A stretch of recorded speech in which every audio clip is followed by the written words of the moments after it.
केंद्रीय गृह मंत्री अमित शाह द्वारा एक कार्यक्रम के दौरान आदिवासी समाज के संदर्भ में वनवासी शब्द के उपयोग को लेकर विवाद गहराता जा रहा है। इस मुद्दे पर अब बिलासपुर में भी आदिवासी समाज ने खुलकर विरोध जताया है। समाज के लोगों ने कहा कि आदिवासी और वनवासी शब्दों का अर्थ अलग अलग है और आदिवासी समाज स्वयं को वनवासी नहीं मानता।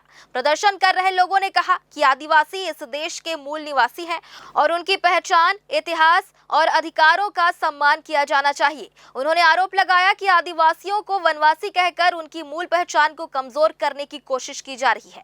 प्रदर्शनकारियों ने केंद्रीय मंत्री अमित शाह से सार्वजनिक रूप से माफी मांगने की मांग की है। साथ ही उन्होंने कहा कि यदि इस मामले में माफी नहीं मांगी गई तो आने वाले दिनों में आंदोलन को और तेज किया जाएगा। फिलहाल इस बयान को लेकर राजनीतिक और सामाजिक हलकों में चर्चा तेज हो गई है। अब देखना होगा कि यह विवाद यहीं थमता है या आगे और बड़ा रूप लेता है।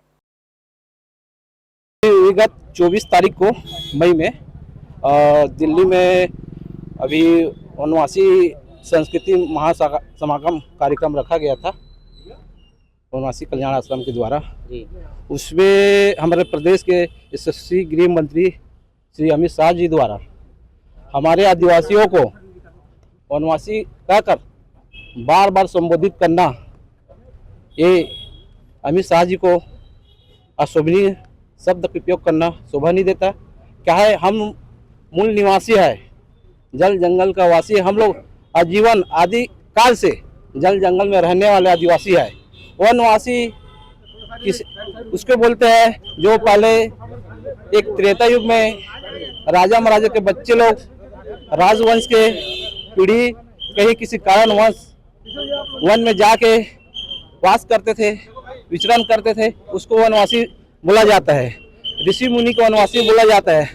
हम तो आदिकाल से रहने वाले जंगल में जल जंगल जमीन के लिए हमेशा लड़ते रहते हैं और वो हमारा प्राकृतिक पूजा भी है। जल आदिवासी और वनवासी में जमीन आसमान का फर्क है, थोड़ा भी नहीं है।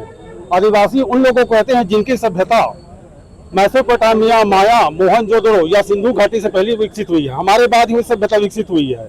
हमको शुरू से ही आदिवासी कहा जा रहा है और वनवासी के तहत हमको जो हमें संवैधानिक आरक्षण या संवैधानिक लाभ दिया जा रहा है वो आदिवासी के कारण दिया जा रहा है, वनवासी कहने के कारण नहीं है।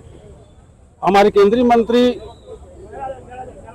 अमित शाह जी का उद्देश्य मेरे को ऐसा लग रहा है कि वो वनवासी हमको बनाकर हमारे जितने भी संवैधानिक अधिकार है वो छीनने की कोशिश कर रहे हैं, क्योंकि हमको संवैधानिक अधिकार वनवासी कर नहीं दिया जा रहा है संविधान में। नहीं, वो तो मुख्यमंत्री अपने आप को वनवासी बोल रहे हैं। वो अपने आप को वनवासी समझे। हमारा देश है ना लोकतांत्रिक धर्मनिरपेक्ष का राज है। आप आज हिंदू बन सकते हैं, कल मुस्लिम, परसों क्रिश्चियन, कोई दिक्कत नहीं है। लेकिन आदिवासियों को कोई एक व्यक्ति कहने से वनवासी नहीं हो जाएगा। हमको जो वनवासी कहकर संबोधित कर रहे हैं ना अमित शाह जी, वो स्टेटमेंट जारी करे या क्षमा मांगे आदिवासी समाज से।